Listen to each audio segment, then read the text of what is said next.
বিশেষ করে স্বাধীনতার পর এখন পর্যন্ত এই সালের 5ই আগস্ট পর্যন্ত যারা এদেশের মুক্তিযুদ্ধ এবং স্বাধীনতাকে নিজেদের মৌরসী তালুক মনে করতেন, তারা চেতনার কথা বলতেন। চেতনার কথা বলে বলে এই জাতিকে তারা লুণ্ঠন করেছেন, গণহত্যা চালিয়েছেন। তাদের সন্তানেরা আকাম কুকাম করে ধর্ষণের সেঞ্চুরি পালন করেছে। দেশের সম্পদ লুণ্ঠন করে তারা বিদেশে পাচার করেছেন। শুধু তাদের এই গত 15.5 বছরের আমলে যার হিসাব বের হয়ে এসেছে 26 লক্ষ কোটি টাকা, যা বাংলাদেশের বার্ষিক বাজেটের প্রায় 5 গুণ। দেশের সম্পদ শুধু বিদেশে যা পাচার করেছেন, আর দেশে যেখানেই তাদের হাড়িতে হাত ঢুকছে সেখানেই টাকার খনি। এই টাকা এরা পেল কোথায়? আমার একজন সম্মানিত সহকর্মী বলে গেছেন,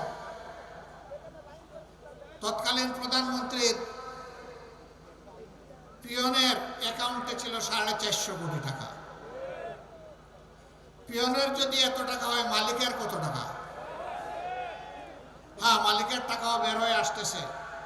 আপনাদের একেবারেই নিকটে রূপপুর পারমাণবিক কেন্দ্র, এখান থেকে মালিকের পরিবার শুধু একটা প্রকল্প থেকে 57,000 কোটি টাকা চুরি করেছে।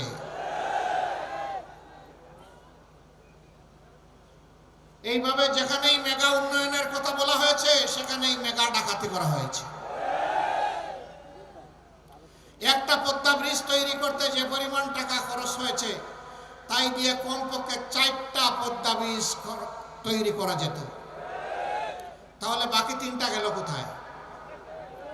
হিসাব একেবারেই পরিষ্কার। বিদেশের টাকা দিয়ে যারা দেশের টাকা দিয়ে যারা বিদেশে বেগমপাড়া গঠন করেছেন, তারাই এই টাকা চুরি করেছে। কিন্তু চোরের মার বড় গলা। এই রক্তের আমানত রক্ষা করতে হবে, সম্মান দেখাতে হবে। তাই আমাদের সন্তানদের স্লোগান ছিল মাত্র একটা, উই ওয়ান্ট জাস্টিস।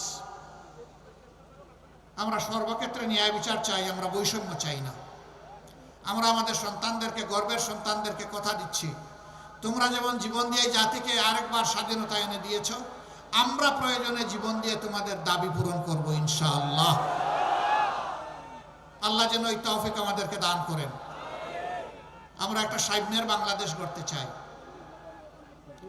আমরা এই দেশে আর কোনো মাইনরিটি মেজরিটি এই কথা শুনতে চাই না। কিসের মেজরিটি আর মাইনরিটি?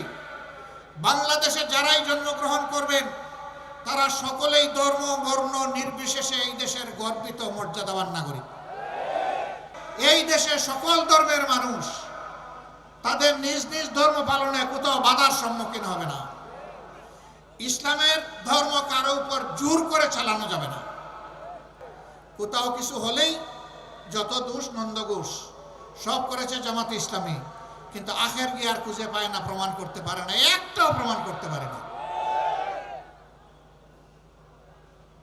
সম্মানিত ভাইয়েরা, তারা নারী পুরুষের ব্যবধান এনে আমাদেরকে বলে জামাতে ইসলামী ক্ষমতায় গেলে এই দেশে মহিলারা বিপদে পড়বে। কেন বিপদে পড়বে?